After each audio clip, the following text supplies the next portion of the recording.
मैं ये मानता हूँ कि हमारा देश पूरी दुनिया में ऐसा एक देश है कि जिस देश में गंगा बहती है उस देश के हम वासी हैं। अभी गाना हमने सुना और इस प्रकार से स्वाभाविक रूप से हमारे यहाँ की नदियाँ, विशेष रूप से गंगा है, हिमालय है, ये जो एक प्रकार से इसके साथ एक सांस्कृतिक विरासत भी देश को मिली है और इसका सही ढंग से संरक्षण करना ये हमारे सब की और देश की जिम्मेदारी है। मैं विशेष रूप से इस विषय में उमा जी को धन्यवाद दूंगा कि उन्होंने इस कार्य को मिशन के रूप में स्वीकार किया है। मैं मानता हूं कि आने वाले समय में भविष्य की सबसे बड़ी समस्या अगर कोई होगी तो पानी की समस्या होगी और हमारे देश की एक बहुत बड़ी समस्या है कि नदियों से बहुत बड़े प्रमाण पर पानी सागर में चला जाता है। दुनिया में इस्राएल जैसा देश है जहां 6 इंच पानी केवल आता है, फिर भी एक बूंद समुद्र में नहीं जाता। हमारे यहाँ नदियों के बारे में, पानी के बारे में भी बहुत गंभीरता से सोचने की आवश्यकता है। ये बात जरूर है कि पिछले 3 साल में भारतीय जनता पार्टी में पानी के ऊपर बहुत विचार हुआ, बहुत उसके ऊपर सेमिनार्स हुए, विचार गोष्ठियाँ हुई, कुछ प्लान्स तैयार किए गए। दुर्भाग्य से इसको मीडिया में जितने प्रमाण में आना चाहिए उतना नहीं आया, क्योंकि उसका उतना महत्व राजनीतिक शायद उनको समझ में आया होगा या नहीं होगा, मुझे पता नहीं। पर एक बात जरूर है कि गंगा के विषय को भारतीय जनता पार्टी ने सर्वोच्च प्राथमिकता देने का निश्चय किया है। मैं जब भारतीय जनता पार्टी का राष्ट्रीय अध्यक्ष बना तब इंदौर में पहले भाषण में ही मैंने इसका उल्लेख किया था। गंगा के बारे में विशेष रूप से हमारे यहाँ श्रीराम करके जो हमारे बहुत अच्छे कार्यकर्ता है, इसमें वाटर मैनेजमेंट सेल उसका प्रमुख करके उनको हमने नियुक्त किया था और उन्होंने इतना अच्छा अध्ययन किया है। उनके साथ काफ़ी लोग हैं, 2 वर्कशॉप हुए, सेमिनार्स हुए और मेरा विश्वास है कि ये एक विषय हिंदुस्तान के भविष्य को और तकदीर को बदल सकता है। जहाँ तक गंगा की बात है, उसमें उमा जी के साथ जब पहली मीटिंग हुई थी, स्वामी चिदानंद जी उसमें थे। उमा जी को याद होगा, सुधींद्र कुलकर्णी जी थे और भी 2-3 प्रमुख लोग थे।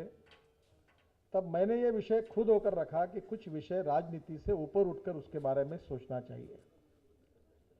सभी विषयों को पॉलिटिकलाइज करना राष्ट्र के हित में नहीं होता और इसलिए हम लोग मानते हैं कि भारतीय जनता पार्टी के लिए गंगा का विषय ये केवल भारतीय जनता पार्टी के लिए राजनीतिक विषय नहीं है। निर्मल गंगा बने, अविरल गंगा बने, इसका संबंध हमारी राष्ट्रीय अस्मिता के साथ, हमारी सांस्कृतिक विचारधारा के साथ और हमारे धार्मिक और वैज्ञानिक पहलुओं के साथ जुड़ा हुआ ये विषय है। और इसलिए इस विषय के बारे में भारतीय जनता पार्टी के कोई नेतृत्व में किस प्रकार का कोई अभियान चले, इसके बजाय हम समाज के सभी लोगों को साथ में लेकर, जो गैर राजनीति के, अलग अलग पार्टी के हैं, अलग अलग जात पंथ धर्म भाषा बोलने वाले हैं, इन सब को साथ में लेकर हम इस अभियान को चलाएं। और मुझे बहुत खुशी है कि इस राष्ट्रीय अभियान में सभी का सहयोग इसमें निश्चित रूप से मिला है और भारतीय जनता पार्टी की भूमिका इसमें सपोर्ट की है, समर्थन की है और पीछे रहकर काम करने की है और यही भूमिका आगे तक रहेगी। और पूरी ताकत और शक्ति के साथ सभी संगठन, गैर राजनीतिक लोग, सभी प्रकार के नेताओं के साथ मिलकर इस अभियान में भारतीय जनता पार्टी पूरी ताकत के साथ सक्रिय समर्थन देंगी, ये विश्वास मैं आप सबको देना चाहता हूं। जो वैज्ञानिक पहलू है उसके ऊपर भी हमने बहुत विचार किया है। हाइड्रो प्रोजेक्ट्स के कारण विशेष रूप से हरिद्वार में कुछ बातें विवादग्रस्त बनी, पर दुनिया में विज्ञान बहुत बदल रहा है। आज हमारे देश में हमने ग्रीन पावर को सबसे ज़्यादा प्रायोरिटी देनी चाहिए और मुझे इस बात की खुशी है कि एक जर्मन कंपनी रिवो करके उन्होंने एक बहुत अच्छा संशोधन किया है। सुजलॉन कंपनी ने उनको टेक ओवर किया है कि समुद्र में 30 नॉटिकल माइल अंदर जाने से हम 6-6 मेगावाट की अगर विंड मिल खड़ी कर देंगे तो इतनी बिजली तैयार होगी, ना पोल्यूशन होगा ना कुछ होगा, हमारे देश की बिजली की समस्या हम सुलझा सकते हैं, जिसकी कैपिटल कॉस्ट 6 करोड़ 6.5 करोड़ पर मेगावाट से ज़्यादा नहीं है। दूसरा एक महत्वपूर्ण देश में बदल हुआ है कि एक समय जो सोलर पावर हमको 15.5, 16.5, 17 रुपये यूनिट के भाव से मिल रही थी, उसका लेटेस्ट रेट अब 7.5 रुपये आया है। और हमारे देश में अगर सोलर पावर प्रोजेक्ट का मैन्युफैक्चरिंग शुरू हो जाएगा तो मेरा विश्वास है कि 6 करोड़ पर मेगावाट सोलर पावर भी उपलब्ध होगी। और आज थर्मल पावर का भी रेट 6 करोड़ पर मेगावाट है। जब सोलर पावर और विंड पावर, ये ग्रीन पावर अगर हमको अवेलेबल है तो हमारा इन्वायरमेंट, हमारी इकोलॉजी हमको डिस्टर्ब करने की आवश्यकता नहीं होगी। और इसलिए उमा जी के साथ इसके वैज्ञानिक पहलुओं पर भी अच्छे तरीके से विचार हुआ है। अविरल गंगा रहे और निर्मल गंगा रहे, अब ये मिशन जो है ये पूरा करना ही है। और मेरा विश्वास है उमा जी, आपके नेतृत्व में, आपके मार्गदर्शन में ये कार्य पूरी तरह से आने वाले समय में निश्चित रूप से पूरा होगा। और इसलिए जब चर्चा हुई तब हमने ये तय किया है कि भारतीय जनता पार्टी जो हमारा मैनिफेस्टो आने वाले लोकसभा चुनाव में निश्चित करने वाली है, उसमें अविरल गंगा, निर्मल गंगा, इसके लिए हम अलग डिपार्टमेंट बनाएंगे और 10,000 करोड़ रुपए की प्रोविजन पहले साल इस डिपार्टमेंट के लिए करेंगे। 2 पार्ट इसमें है, हरिद्वार तक का पार्ट है, उसके विषय अलग है, और बाद में उत्तर प्रदेश, बिहार और झारखंड और पश्चिम बंगाल तक 4 प्रांतों में जो वाटर पोल्यूशन होता है इंडस्ट्री के कारण, सीवेज के कारण, वो अलग विषय है। 2-3 बातें हमको करनी पड़ेगी। थोड़ा सा एक विषय जो है इसमें आपका सहयोग चाहिए। ये गंगा में जो निर्माल्य के रूप में भी जो बहुत बड़े प्रमाण पर उसको विसर्जित किया जाता है, इससे ऑर्गेनिक मैन्युअल बहुत अच्छा तैयार होता है। कुछ महाराष्ट्र में कुछ प्रदेशों में ये हुआ है, तो उसमें हम गंगा को पूरी तरह से शुद्ध रखने के दृष्टि से व्यक्तिगत लेवल पर, शासकीय लेवल पर, इंडस्ट्री के लेवल पर, नगर परिषद और महानगर परिषद के लेवल पर हम किस प्रकार की योजना कर सकते हैं जो हमारी धार्मिक आस्था, ऐतिहासिक आस्था, सांस्कृतिक आस्था, इसको किसी प्रकार से इस वैज्ञानिक दृष्टिकोण से डिस्टर्ब न करते हुए उसका मार्ग कैसा निकाला जाए, इसका भी विचार हुआ है। मेरा विश्वास है कि निश्चित रूप में ये हम लोग इसको इसमें यशस्वी होंगे।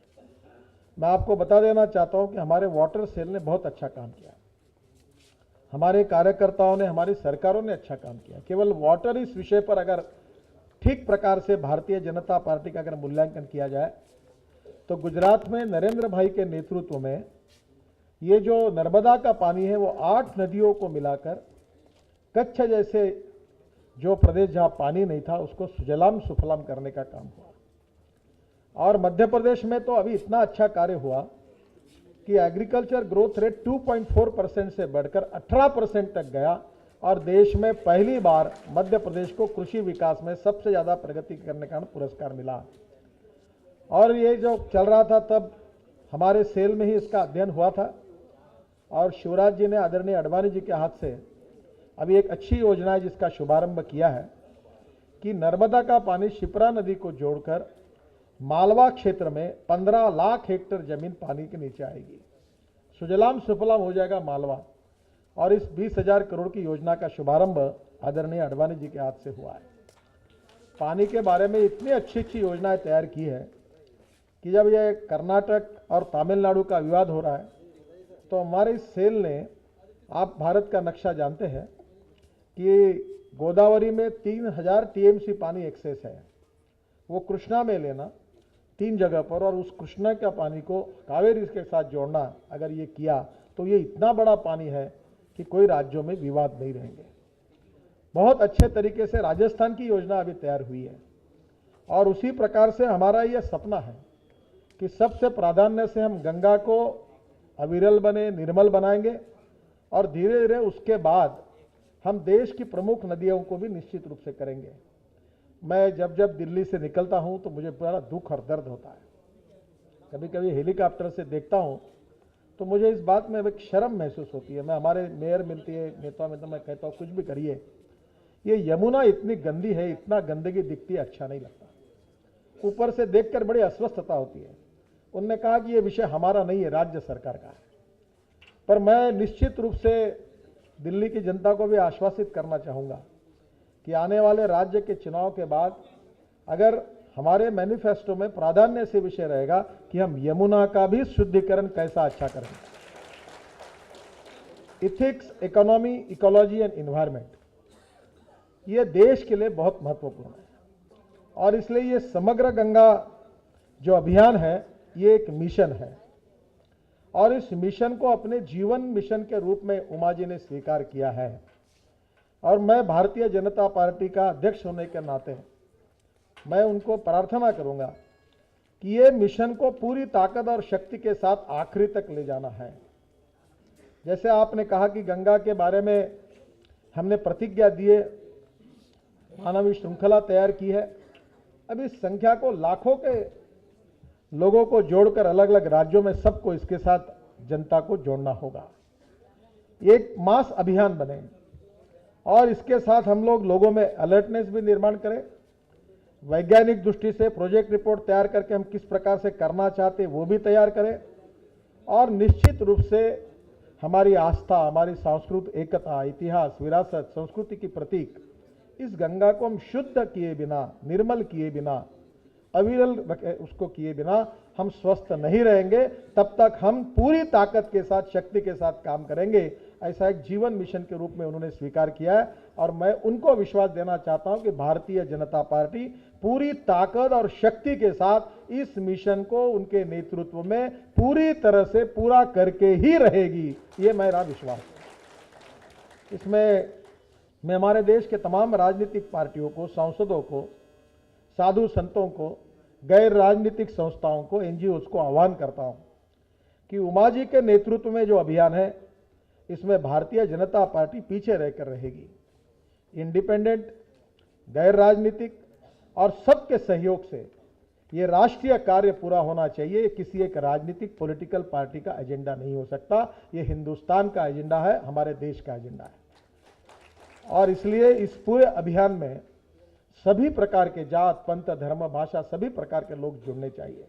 मुझे खुशी हुई कि अनेक जगह पर मुस्लिम बंधुओं के साथ भी जो इंटरेक्शन उमा जी का हुआ उत्तर प्रदेश में, बहुत अच्छी तरह से मुल्ला मौलवी ने कहा कि हम इसमें सहयोग करेंगे। अलग अलग पार्टी के सांसदों के पास जब गंगा जल लेकर हमारे कार्यकर्ता कुछ लोग गए अभियान के, तब उनके लिए भी बहुत प्रेरणादायी मैसेज हमारे अलग अलग पार्टियों के सांसदों ने दिया है।